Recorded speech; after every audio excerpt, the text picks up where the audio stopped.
E aí, galera, estamos aqui com mais um entrevistado dessa edição especial do Padrinho Podcast, aqui na NASCAR Brasil, onde eu, Pedro Shark, tenho o privilégio de ter um carro, né, estar pilotando um carro da NASCAR Brasil. E esse carro, ele só foi possível porque fui convidado por esse cara que está aqui do lado, que é uma pessoa que eu tenho uma profunda admiração, já conheço aí de longa data, nosso amigo Eduardo Serrato. Muito obrigado, amigo, por ter aceitado o nosso convite para estar aqui trocando uma ideia, falar sobre automobilismo, falar sobre negócios, né? E eu espero que você curta, né? O Padrinho é um dos podcasts que tem uma grande audiência, né? São milhões de visualizações mensais e está cada dia crescendo, porque a gente entrega conteúdo que a pessoa quer ouvir. A gente não fica fazendo blá blá blá, nem fica inventando. A gente fala com pessoas reais, que têm histórias reais, para que a gente possa aprender e evoluir, seja como executivo, seja como empresário, né? E essas entregas acontecem nos mais variados temas. E aqui no ecossistema do automobilismo, a gente viu que a gente já entrevistou várias pessoas. Então, dono de categoria, pessoa de tecnologia, pessoa de internet, pessoa, né, de empresa familiar que tem seu negócio. E agora vamos entrar um pouco nesse mundo aí, né? Falando também sobre equipe, o que é uma equipe, como é que funciona, né? Então seja bem-vindo, Serrato, queria que você se apresentasse aí pra galera, né? E aí a gente começa a trocar uma ideia, bater uma bola aqui. Legal, Pedrão. Primeiro, obrigado pelo convite, né? A admiração é recíproca, né? Tanto que quando a gente teve essa oportunidade, dentro dessa temporada, eu fiz questão de fazer esse convite para você vir correr com a gente. Bom, meu nome é Eduardo Serrato.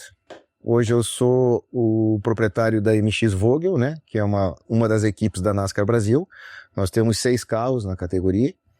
E assim, lembrando um pouco do meu histórico, né, eu comecei com carro de corrida com 14 anos de idade, né. O primeiro carro que meu pai me deu, ao invés de ficar curtindo o carro, eu desmontei ele e comecei a mexer. Fui correr de arrancada, meu pai tinha que ir lá assinar para liberar para eu poder correr. Então foi lá que eu comecei. Depois conheci o Thiago Marques, que é o proprietário da NASCAR Brasil, e comecei a me envolver com ele na condição de piloto. Eu que até estimulei ele a virar piloto, por causa da família dele toda era piloto, e eu falei, cara, como que você não é, né? Pela paixão que eu tinha, né? E daí ele foi para Stock Car, eu acompanhei ele, fiquei 12 anos trabalhando na Stock Car. E aí surgiu a Sprint Race, que foi a categoria que o Thiago criou. E daí eu falei, bom, agora chega de trabalhar, né? Vou curtir um pouco, vou correr também, né? Daí corri 5 anos, fui vice-campeão da Sprint Race. E até que chegou um momento que falei, acho que tá na hora de eu parar, né, um pouco com isso.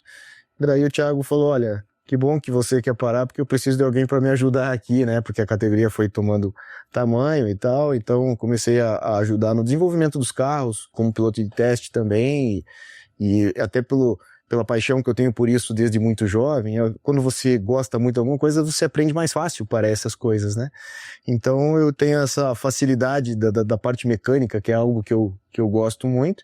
E acabei entendendo um pouco do assunto e por isso que eu consegui ajudar nesse desenvolvimento, né, dos carros.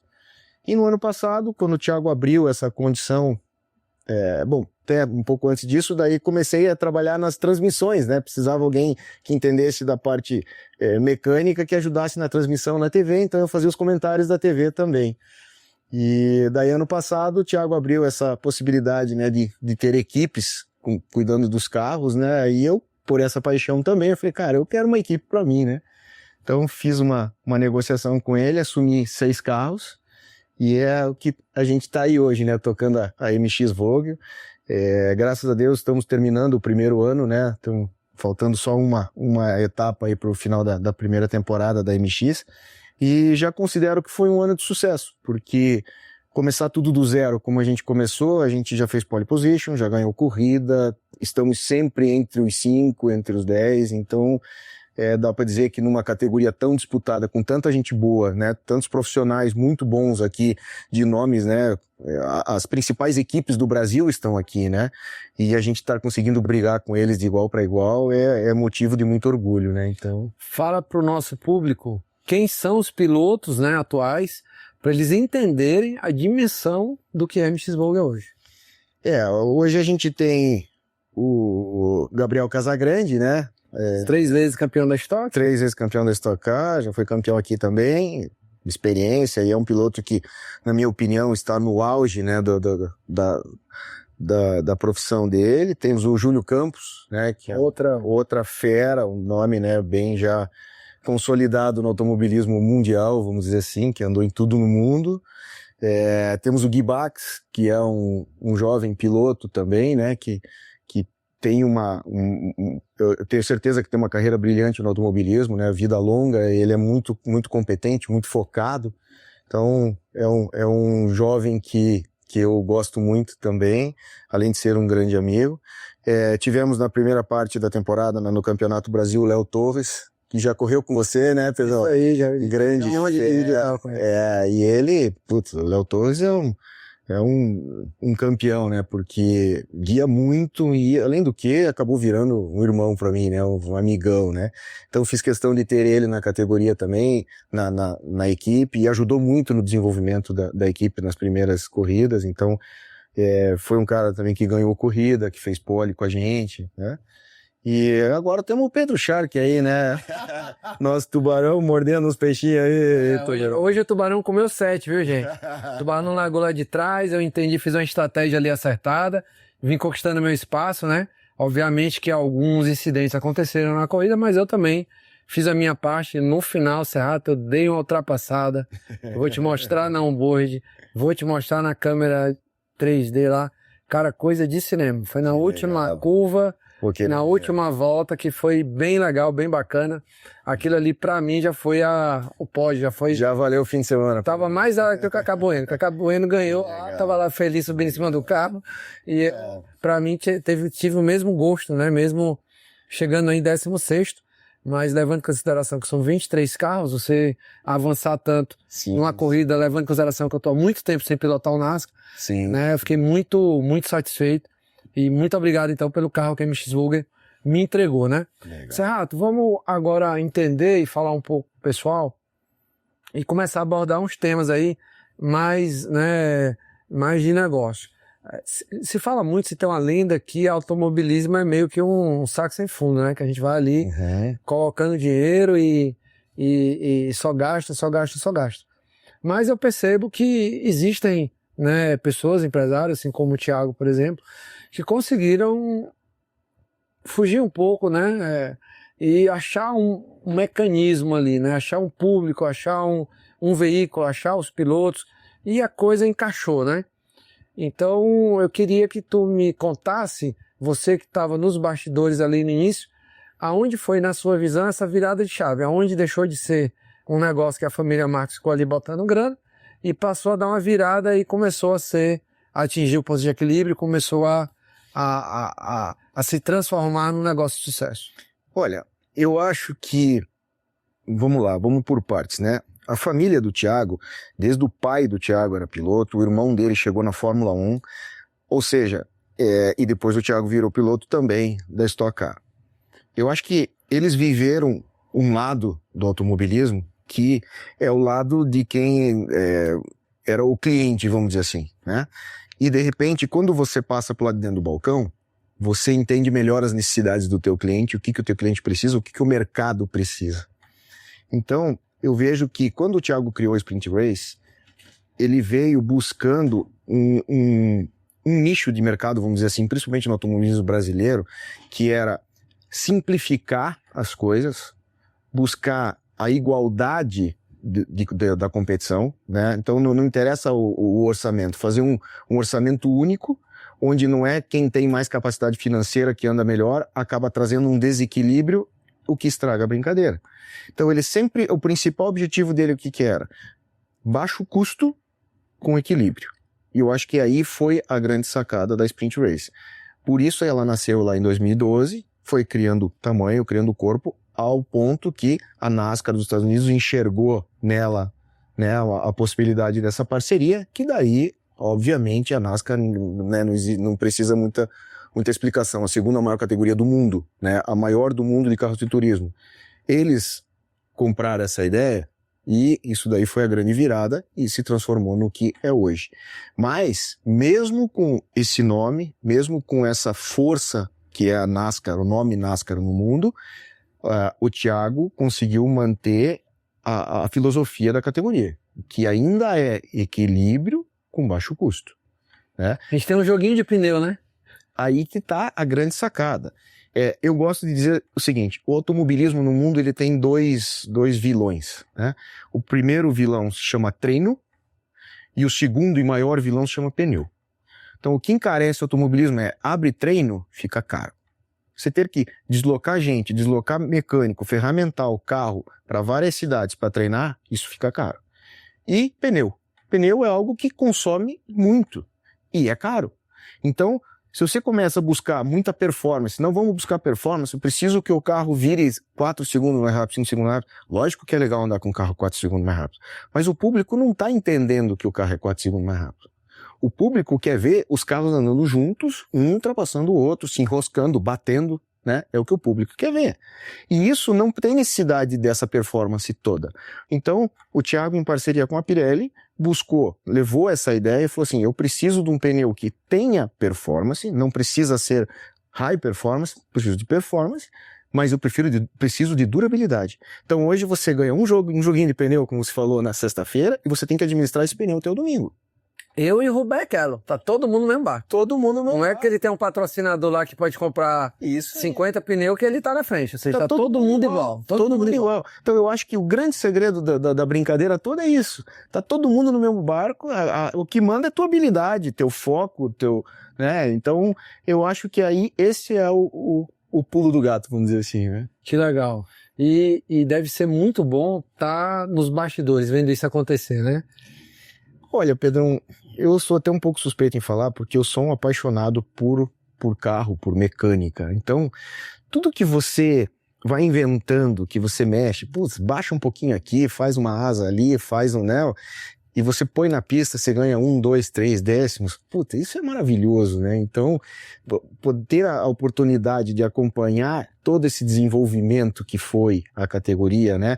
A troca começou com 4 cilindros, foi para um motor 6 cilindros, começou com um carro pequeno, né? Que era o Sprint Race, depois virou um Gran Turismo, que daí veio, né, a bolha do Mustang, do Camaro. Então, todo esse desenvolvimento foi muito gostoso, né? Para quem gosta disso, para quem é um apaixonado por isso como eu, ter a oportunidade de poder participar, dar ideia, ver o que funciona, o que não funciona, né? Então, isso é muito legal. E agora, como chefe de equipe, isso me traz uma bagagem muito legal também, né? Que eu participei do desenvolvimento. Então, eu sei de muita coisa que funcionou, sei de muita coisa que não funcionou. Então, você encurta caminhos e você tem uma visão mais macro do processo, de né? cima ali, né? Isso. Então, eu acho que aí, Pedrão, foi a sacada que eu brinco até com os meus mecânicos. Eu falei, olha, veja bem, a gente tá brigando com 3 equipes que nada mais é que a RC, que é do Meinha, que na minha opinião é o maior ganhador do Brasil da história em carros de corrida, a Full Time do Maurício, que hoje é uma potência, e o Mateis, né? Ou seja, então eles não têm que provar mais nada pro Brasil. São as 3 melhores equipes do Brasil. E veio aqui o Eduardo Serrato de bobo no meio dessa turma, né? Então eu brinco com os meus mecânicos que a gente ganhou a oportunidade de fazer um supletivo de melhores equipes do Brasil, né?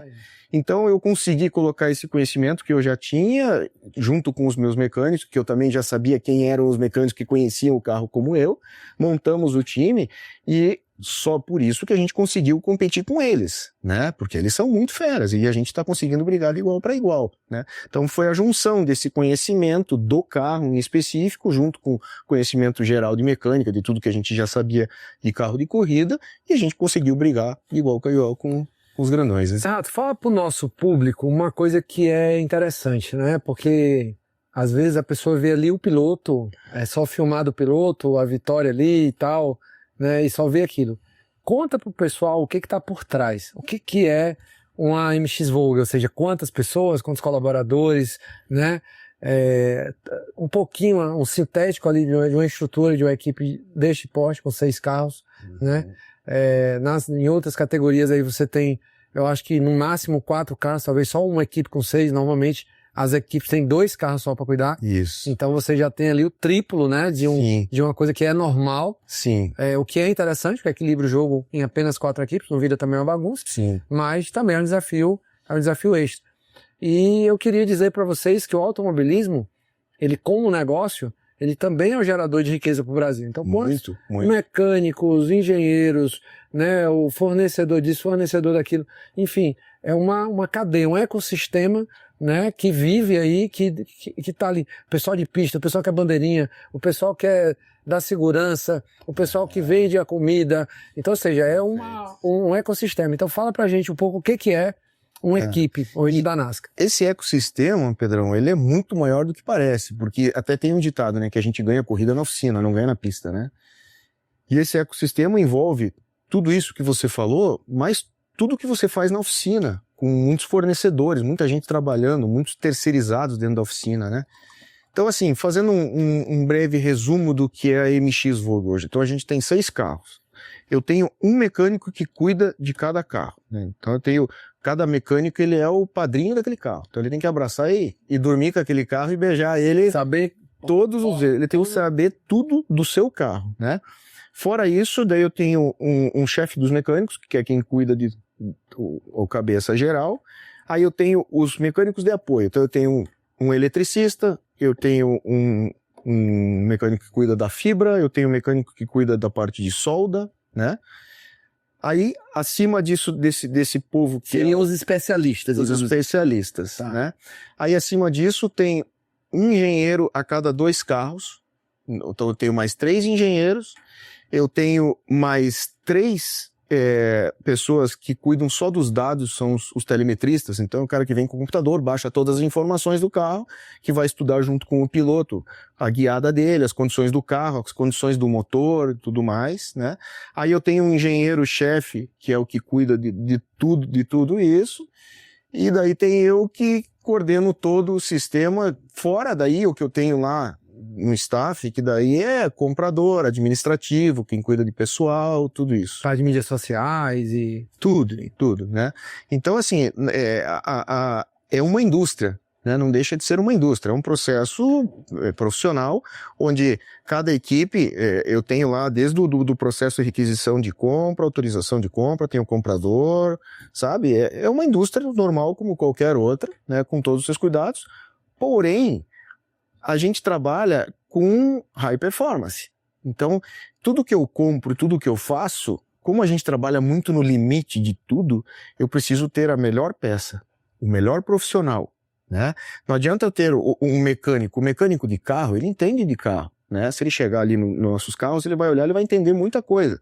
Mas eu preciso daquele mecânico especialista que tenha a sensibilidade de entender se um simples parafuso que ele está apertando, se ele está apertado, se ele está prestes a espanar.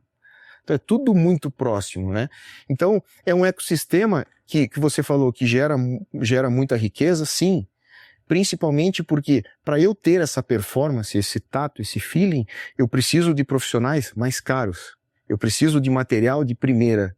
Eu não posso arriscar nada, porque às vezes uma porca que tem uma diferença de 400% de preço, mas que esse 400% é uma porca que custa R$1 ou que custa R$4, por causa de R$4 eu perco uma corrida.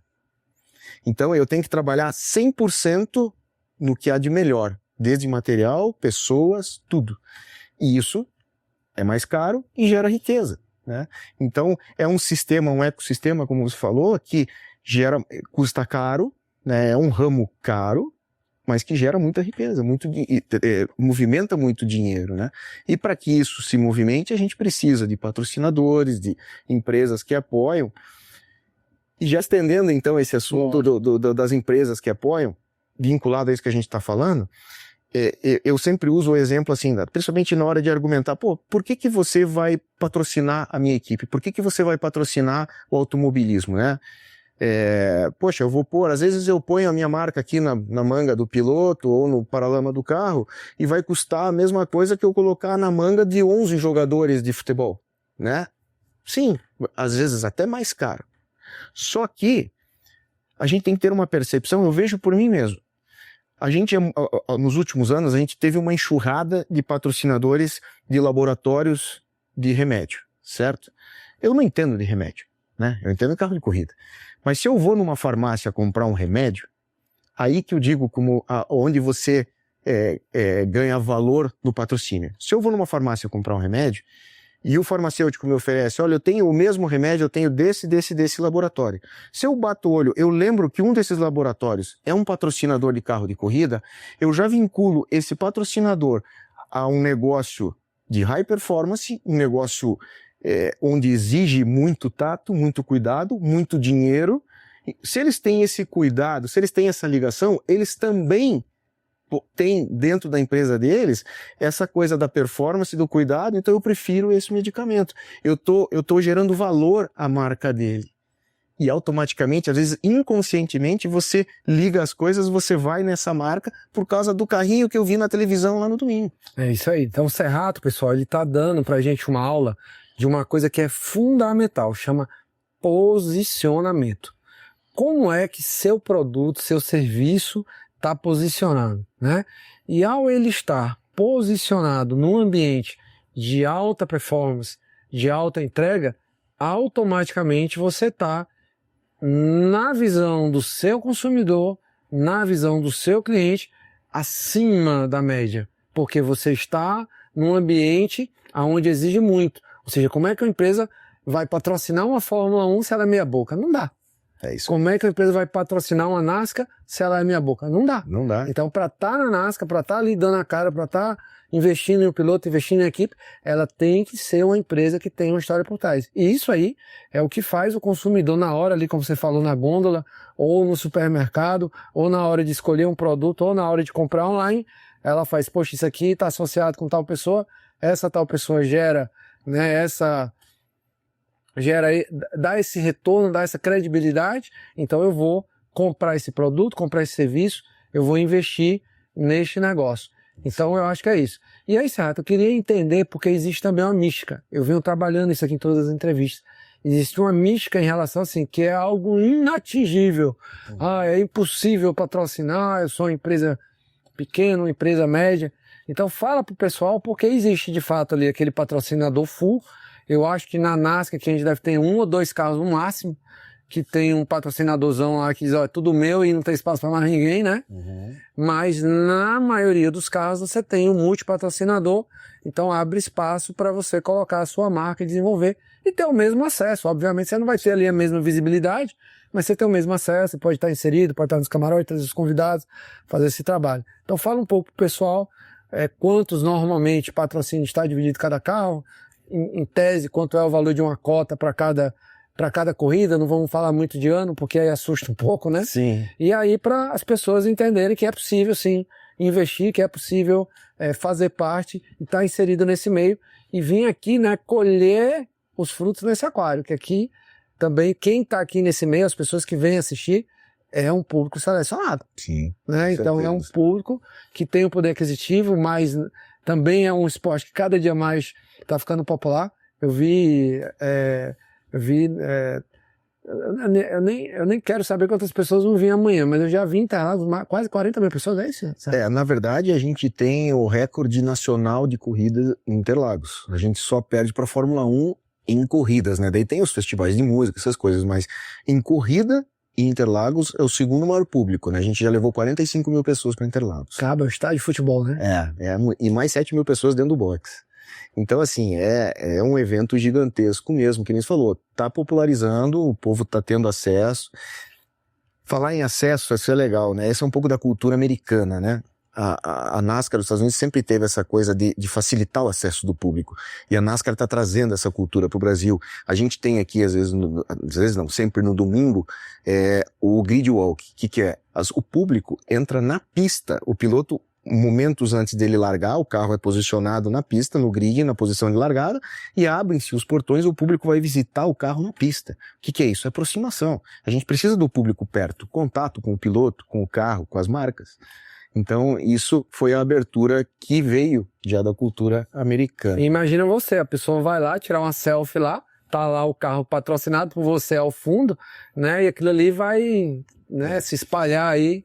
E aí, Pedrão, quando você me fala, né, o que parece ser intangível, né, inatingível, puxa, minha empresa é pequena, não vou nem perder tempo em tentar colocar minha marca lá. Não, a gente tem um trabalho onde a gente faz um estudo caso a caso para cada marca. Como você falou, tem a empresa grande que ela chega e, olha, eu quero o pacote completo, eu quero tudo. Tá bom, nós entregamos aqui um carro com tudo. Ah, não, a minha pequenininha, eu não tenho capacidade, mas eu queria muito. A gente estuda qual é a necessidade dele. Assim, tem muitos dos patrocínios que eu negociei esse ano, são patrocínios relativamente pequenos, mas com uma direção. Eu tive o último patrocínio que a gente conseguiu, era um escritório de advogados. Aí você vai dizer, pô, mas o que o escritório de advogados tem a ver com automobilismo, né? Daí eu tentei entender o que esse cliente queria, né? Ele queria dar valor ao escritório dele, mostrar que o escritório dele tem capacidade de atender pequenos e grandes casos. E para isso, ele queria trazer o cliente dele mais próximo para enxergar isso, mas ele não sabia como fazer. Na cabeça dele, ele falou, eu preciso colocar minha marca num carro de corrida para trazer essa grandiosidade, por mais que eu não tenha, né? Eu sou um escritório pequeno, mas eu queria que o meu cliente tivesse essa confiança, né? Aí o que eu fiz? Eu entendi a necessidade dele, eu falei assim, não, a tua necessidade não é uma grande marca no carro. Você não precisa de um grande espaço no carro. Você precisa ter a tua marca num carro de corrida. E aonde a gente vai investir pesado de todo o pacote de patrocínio é no teu relacionamento com os teus clientes.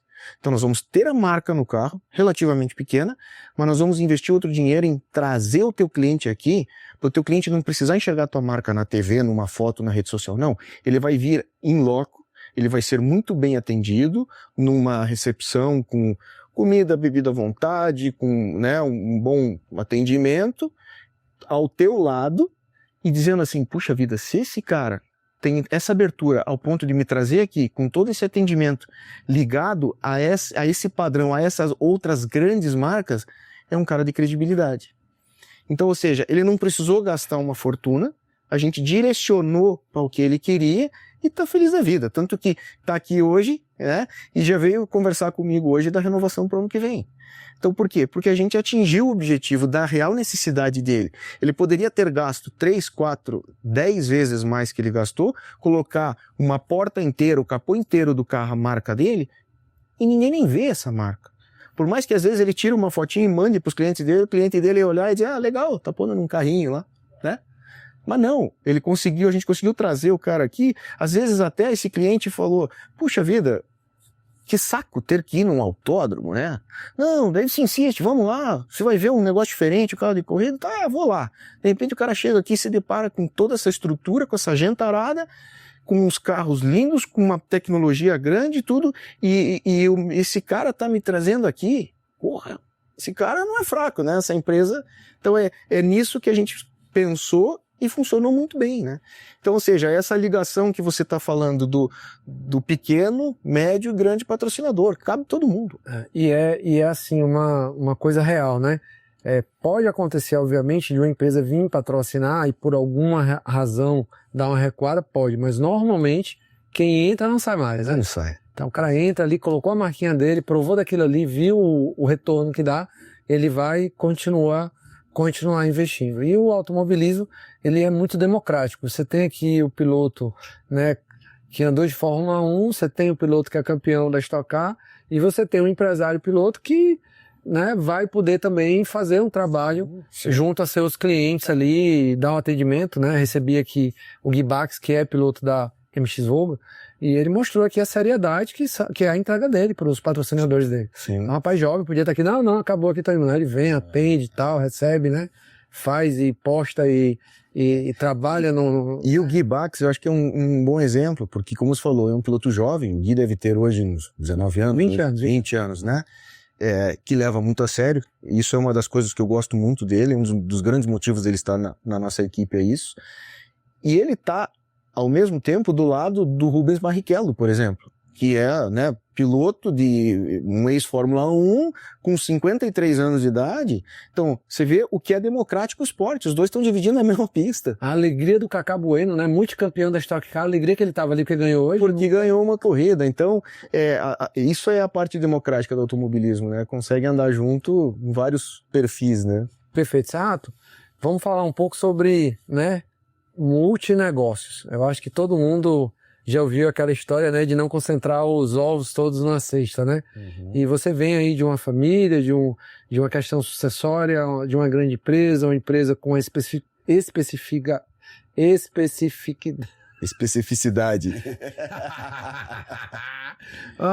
Com a especificidade muito, muito grande, né? E ao mesmo tempo você tem um investimento na equipe, né? Então, como é que é tocar multinegócios? Como é que é tocar, tá aqui, tá lá, né?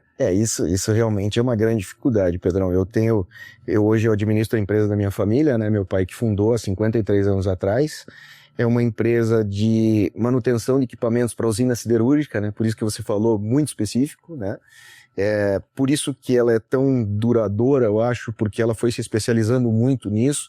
A gente conseguiu criar uma especialidade no mercado que hoje está fazendo toda a diferença. E esse ano eu assumi a equipe, então eu estou tocando os dois negócios em paralelo. Realmente tem horas que se vira um polvo, né?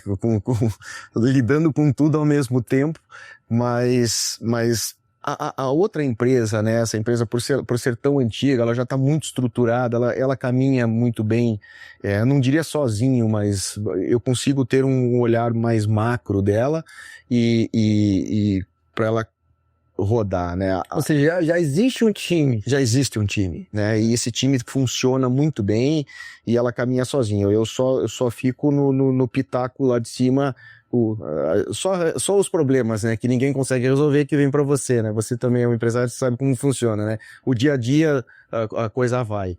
E a equipe, por ser o primeiro ano, eu tive que dar um pouco mais de atenção. Então eu diria que esse ano eu coloquei aí 65, 70% do meu tempo mais olhando para a equipe e o restante para outro negócio. Mas você não pode deixar a outra coisa descuidar porque tudo precisa de você. Mas ao mesmo tempo, em tudo que eu aprendi nessa outra empresa, eu trabalho nela desde os meus 18 anos, né? Meu pai já me colocou na empresa. Eu entrei trabalhar como motorista nessa empresa e meu pai me colocou subindo setor a setor e tal, até o ponto que ele chegou um dia e falou, não quero mais agora, você cuida, e foi morar na praia. E tô eu lá sofrendo.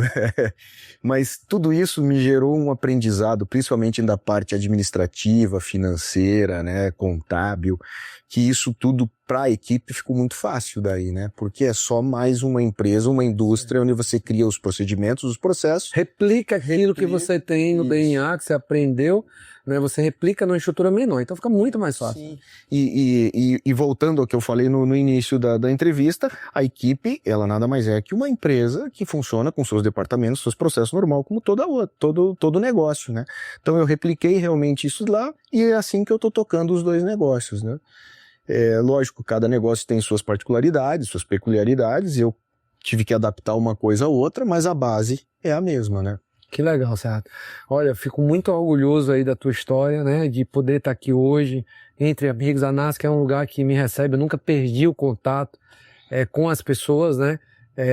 O Lagana, que é uma das pessoas da parte técnica da NASCAR, uma vez externou também um convite, eu até brinquei de Lagana, não tenho mais competência para estar na NASA, né? Aí tá o patamar, o buraco tá mais embaixo, mas me senti desafiado, né? Para fazer uma espécie, uma edição especial, e me diverti bastante. Vim aqui tranquilo, com a mente sossegada, né? Tá de parabéns pela entrega da equipe, né? Legal. Pessoas muito qualificadas, todo mundo me atendeu super bem e estou muito satisfeito. Então, te agradeço pelo papo, né? A gente vai colocar aí o Instagram da MX Volga vai, né, através deste contato aí, canalizar para que a audiência do Padrinho possa se comunicar contigo. Legal. Então vamos deixar ali registrado, né? E tá claro aí, gente, que é possível sim, para qualquer tamanho de empresa, fazer parte do automobilismo, entrar no ecossistema, colocar sua marca, trazer, né, seus clientes para cá e também, né, colher clientes aqui, colher relações que acontecem. Se eu falar para vocês nome das pessoas que hoje eu me relaciono, né, por causa do ambiente do automobilismo, é assim algo surreal. O automobilismo, ele realmente é uma grande bancada de negócios, né? Apesar de ter o foco na corrida, na competição, mas as pessoas que estão aqui, as empresas, elas patrocinam e se comunicam, né? Eu já fiz muito negócio dentro do autódromo. É interessante isso, né? E continuo fazendo. E agora com a equipe, muito mais. Não só negócios de patrocínio, né? De ligar pessoas, ligar amigos, ligar clientes, né?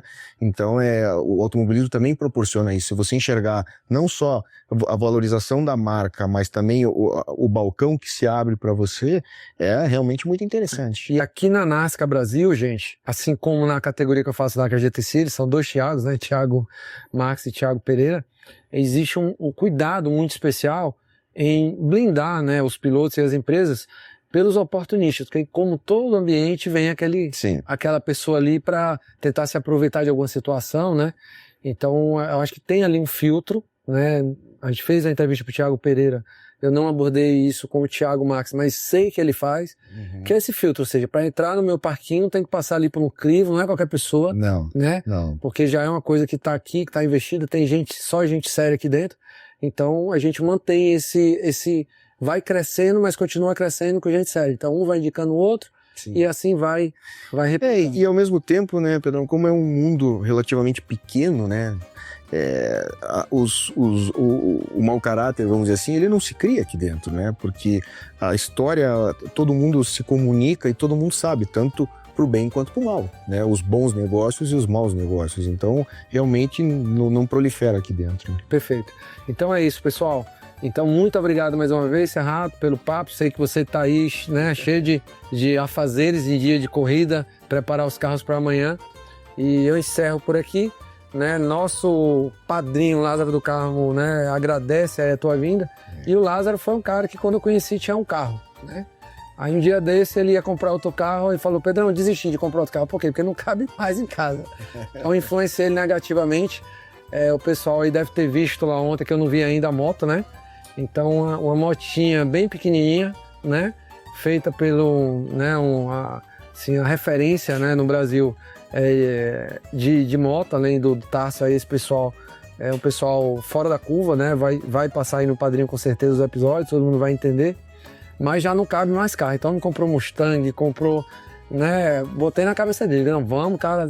Ele Pedro, tá na hora mesmo, já tô com 50 e poucos anos, eu vou comprar aquele que eu quero e vou aproveitar, né? Então é isso, é um ambiente, né? E ali, nesse negócio que ele comprou, aí conheceu um empresário que era blindador, já fez um negócio com o empresário, e aí já trouxe o empresário para o ecossistema dele, já levou o negócio dele para dentro do ecossistema do empresário. E ali vai criando as relações e aquilo ali vai sendo um ganha-ganha para todos, né? Legal. É isso que eu vejo aqui. Não vejo ninguém ali, fulano, né, me dei mal. Não, todo mundo ali é um processo de ganha-ganha. Então, pessoal, muito obrigado pela audiência de vocês. Obrigado, meu Cerrato. Tudo de bom. Tamo junto aí. Tamo junto. E amanhã é Tubarão. Mais um. Tamo junto. Os pilotinhos de NASCAR. Na briga. Um abraço. Um abraço, obrigado.